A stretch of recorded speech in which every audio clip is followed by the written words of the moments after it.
Hi everybody, this lesson is called Capturing the Subject. In this lesson, I'm going to demonstrate exactly how you go about capturing a subject so that you can do a composite. And the result will look just like all of the composites that you saw in the introduction to this series. Keep in mind, you don't need to be a lighting expert, nor do you need to have a fancy setup in order to create great composites.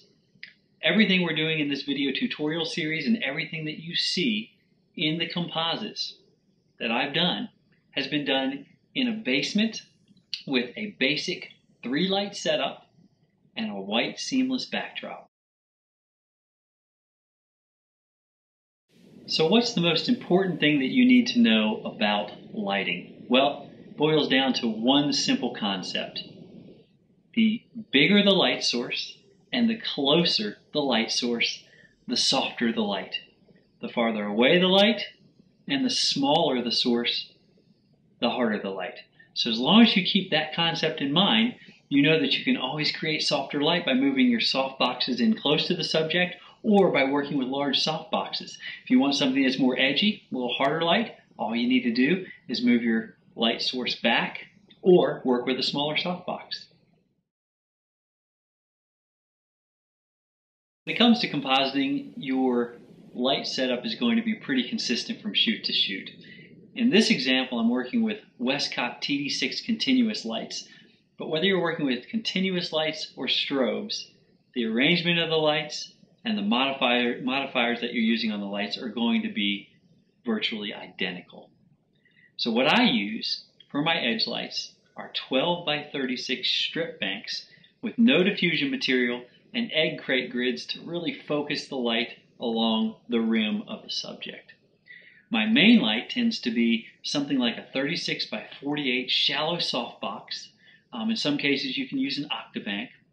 And since I'm working with TD6 lights, I pull all the diffusion material off of the front so I can maximize the amount of light that is coming out of that main light.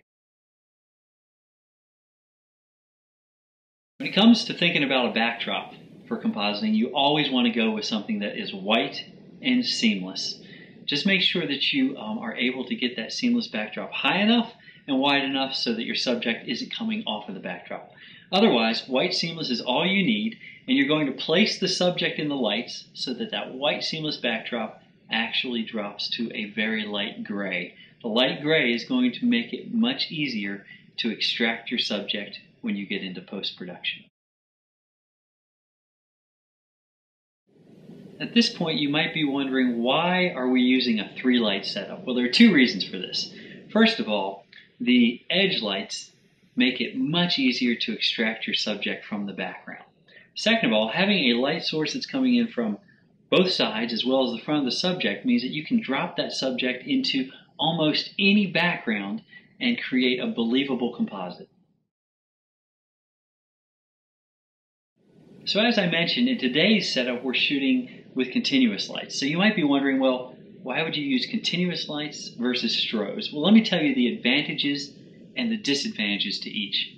The advantages of continuous lights are that the light is beautiful. It's absolutely beautiful, and it's always on. So what you see is what you get. Additionally, the lights are super cool, so you don't have to worry about any heat in the room with these compact fluorescent bulbs. The disadvantage of working with continuous lights is that you have to make some compromises in how you shoot. In other words, instead of shooting at the lowest native ISO and shooting it somewhere between f8 to f16 depending upon your depth of field, and instead of shooting at a fast shutter speed like 1/125th or 1/250th of a second, you're going to have to compromise. So for instance, ISO for me is typically somewhere between 400 and 800. On a Nikon, it's between 200 and 400 on a Canon. The aperture is usually f8, and the shutter speed is somewhere between 1/30th and 1/60th of a second. So it's not very fast, which means you're going to have to ask your subject to remain stationary, and you're going to have to put your camera on a tripod. Now, the main advantage of using strobes is that you can freeze motion. So that's a wonderful thing about strobes. The disadvantage to using a strobe is that you don't have the same what you see is what you get scenario. The modeling lights help with that, but they won't give you the exact look that you're going to get with continuous lights. Now what we're going to do is we're going to talk about positioning the lights, and we're going to work with our model Anya today. So when you're positioning lights, what I recommend is that you turn on one light at a time. As I mentioned earlier, I'm working with two edge lights. They're both 12 by 36 strip banks. There's no diffusion in here, and I have egg crate grids to really focus the light right along the edge of the subject. So all my lights are off. I'm going to go ahead and switch on my first edge light to see how that is working with the edge of Anya. All right, what you're after here is light that is illuminating the edge and that is falling off right here below the outer edge of the eye. That's going to give you light that will allow you to more easily extract the subject. It's going to give you light that will make it more believable when you drop your subject into another background. Now, I have this edge light at full power right now. In other words, with these TD6s, that means I've got all 6 bulbs switched on. With my edge lights, I always run them at full power. Essentially, I move them closer to the subject if I want softer light, further away if I want harder light, and then I swivel them until I have that light falling along the edge. Once this light is set, go ahead and switch it off. And then come over here to your other edge light, and you're going to essentially repeat the process. I'll switch this one on, again at full power, same 12 by 36 strip bank, and in this case, my light is coming right in here, just below the outer edge of the eye, which is exactly what you want. All right, this light, I'll leave that one on. I'll go ahead and switch on my other edge light over here.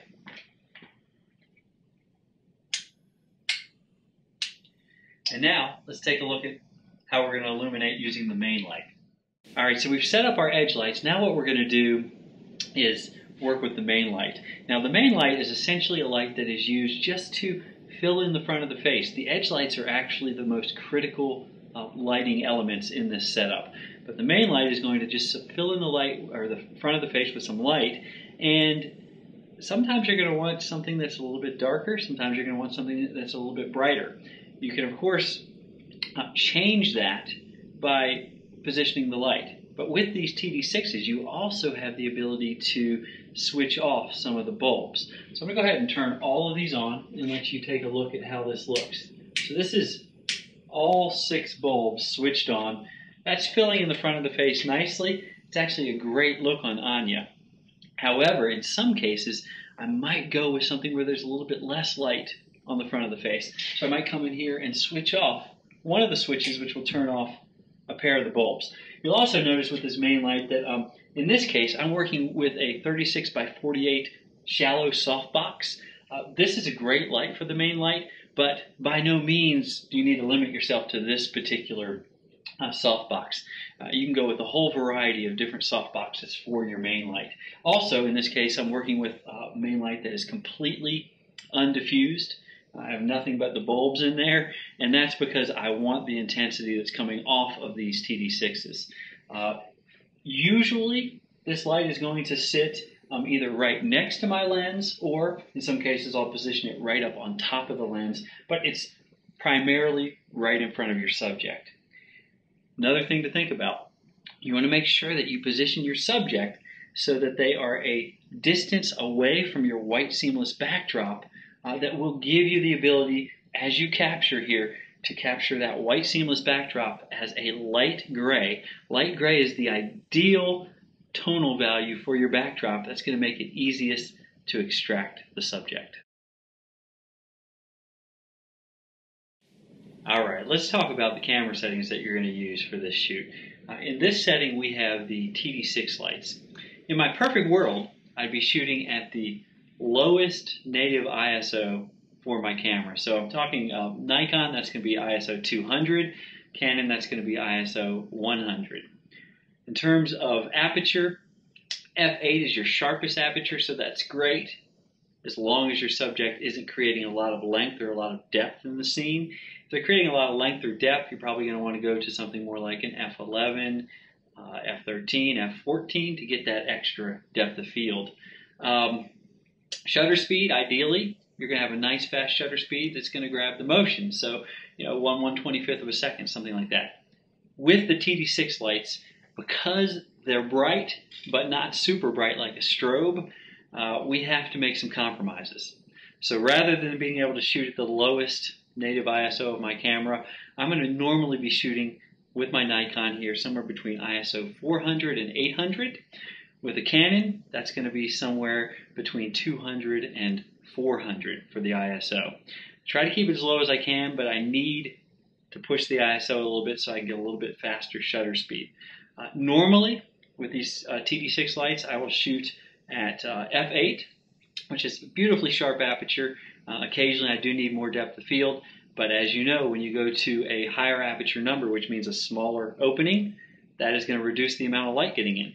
And so you're going to have to go with a longer shutter speed. Now you can see here, I'm on a tripod, and I'm on this tripod because my shutter speeds are going to be kind of slow. Usually I'm going to be getting something between 1/30th and 1/60th of a second.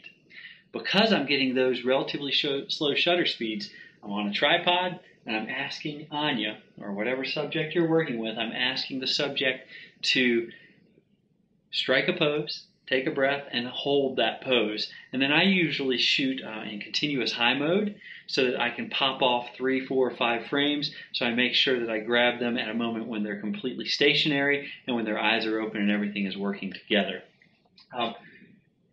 When it comes to focal length, anything goes here.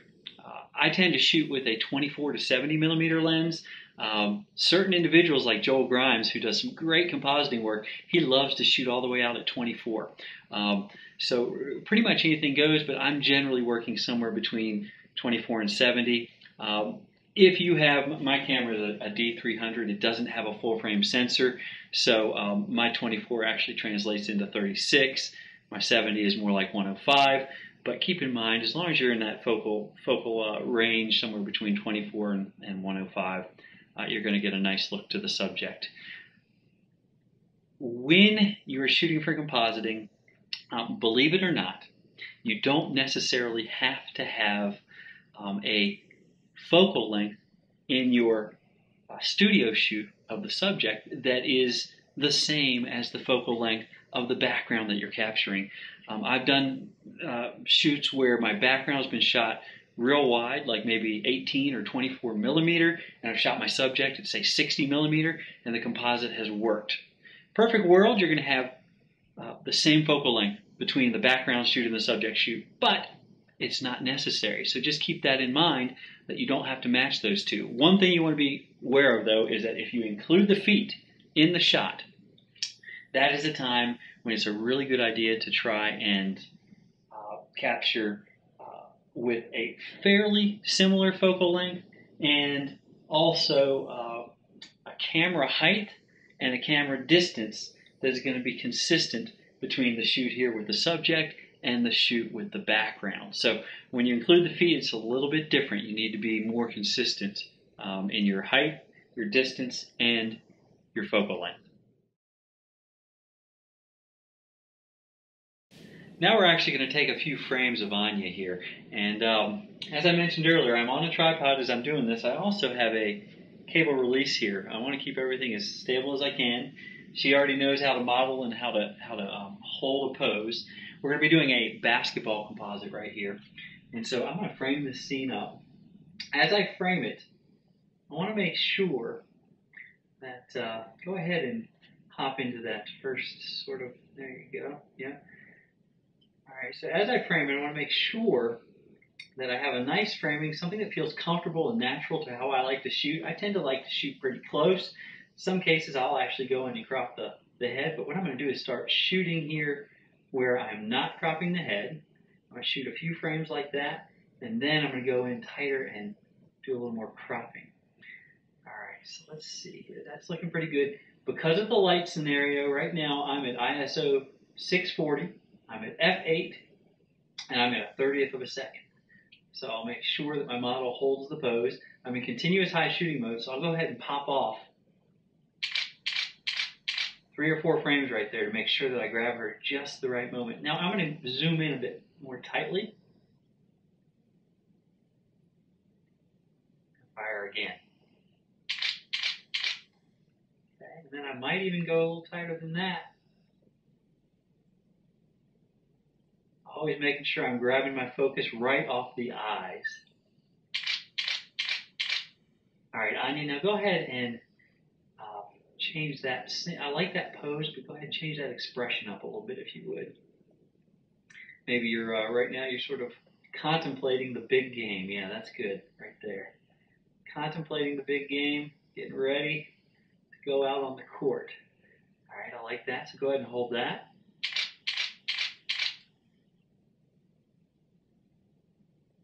Zooming tighter here, she's holding the same pose.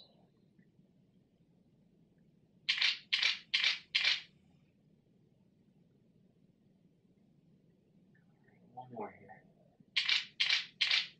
All right, that's looking good. Okay, one thing I'm aware of as I shoot this is occasionally I will check in. I'll take a look at the histogram. Don't want to be really flaring out any highlights or blocking up any shadows if you can help that. Also, keep an eye on that backdrop. As we're shooting this video, we have our studio lights on, and we actually have some natural light happening here as well so that you can see me. Normally I wouldn't have any of this natural light happening. It would just be the studio lights, and I'd be making sure that that backdrop is falling to a light gray. Again, that's real critical for making it much easier to extract your subject. But I think we've got something here we can work with. In the context of a normal shoot, I would definitely go with more poses, more expressions, do a longer shoot. But I think we got something we can work with. We're going to take one of these images after we go through and pick the right image, and we're going to go through the process of doing a composite.